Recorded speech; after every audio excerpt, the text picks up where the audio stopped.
কিশোরগঞ্জের কঠিয়াদি সহস্রাম ধুলুদিয়ায় এক রাতেই নিভে গেছে দুটি প্রাণ।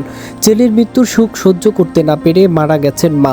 হৃদয় বিদায়ক এই ঘটনায় পুরো এলাকায় নেমে এসেছে শোকের ছায়া। রবিবার দিবাগত রাতে গাজীপুর অবস্থানকালে হঠাৎ বুকে তীব্র ব্যথা অনুভব করেন সহস্রাম ধুলুদিয়া ইউনিয়নের সাবেক চেয়ারম্যান আলতাফউদ্দিন শাহিন। দ্রুত হাসপাতালে নেওয়া হলেও রাত 2টার দিকে চিকিৎসকরা তাকে মৃত ঘোষণা করেন। হৃদরোগে আক্রান্ত হয়ে না ফেরার দেশে পাড়ি জমান তিনি। ভোর হতেই মৃত্যুর সংবাদ পৌঁছে যায় তার গ্রামের বাড়ি খুটিয়াদির রায়খলায়। শোকে স্তব্ধ হয়ে পড়ে পরিবার, কিন্তু এই সুখ সহ্য করতে পারেননি তার 80 বছর বয়সী মা মুসাম্মদ জোবাইদা মনি। প্রিয় সন্তানের মৃত্যুর খবর শোনার পর মাত্র কয়েক ঘন্টার মধ্যেই ভোর 6টার দিকে নিজ বাড়িতেই শেষ নিঃশ্বাস ত্যাগ করেন তিনি।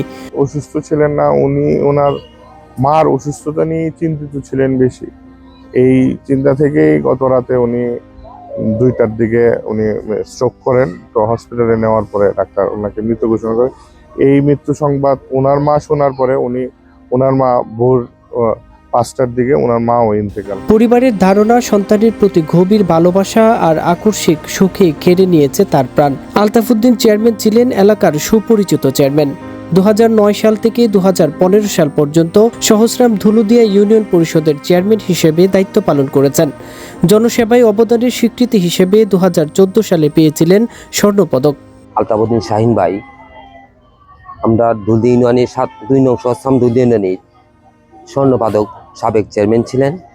উনি সৎ এবং আমাদের গরিব দুঃখী মানুষের পাশে সবসময় থাকতেন। কোনো ঝগড়া হলে উনি ন্যায় বিচার করতেন। তিনি অত্যন্ত একজন ভালো মানুষ ছিলেন। আসলে আমরা আজকে সেই 2 নং সহস্রাম ধুলদিয়ার পক্ষ থেকে একজন সফল এবং সুদক্ষ একজন মানুষ আমরা হারিয়েছি। উনি আমাদের এই ইউনিয়নের সাবেক সফল স্বর্ণপদকপ্রাপ্ত চেয়ারম্যান ছিলেন। উনি একটা নির্দিষ্ট দলের লোক ছিলেন, কিন্তু দল মত নির্বিশেষে সকলের কাছে ওনার গ্রহণযোগ্যতা ছিল।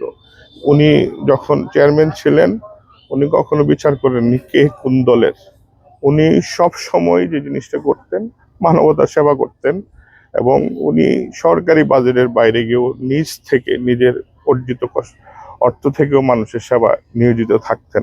এদিকে তাদের পারিবারিক কবরস্থানে পাশাপাশি 2টো কবর খোঁড়া হয়।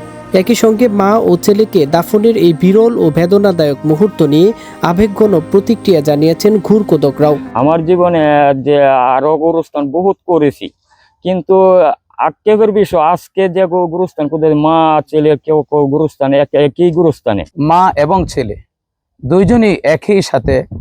ছেলের মৃত্যু হয়েছে আনুমানিক রাত 2টার সময় এবং মা মৃত্যুবরণ করেছেন ভোর 5টা প্রায় 50 মিনিটে। আসলে এই সংবাদ যখন আমি শুনতে পারলাম, সংবাদ শুনে আমার শরীরের রোম একবারে শিহরায় উঠছে। এবং পাশাপাশি যে মা এবং ছেলে দুজনের কবর পাশাপাশি একই সাথে খনন করা হচ্ছে, এই দৃশ্যগুলো দেখে চোখের পানি আর ধরে রাখা যায় না। এক রাতেই নিভে গেল 2টি প্রাণ, একটি সন্তানের আরেকটি মায়ের। ভালোবাসা আর সুখের এই গল্প কঠিয়াদির মানুষের মনে দীর্ঘদিন ধরে থেকে যাবে।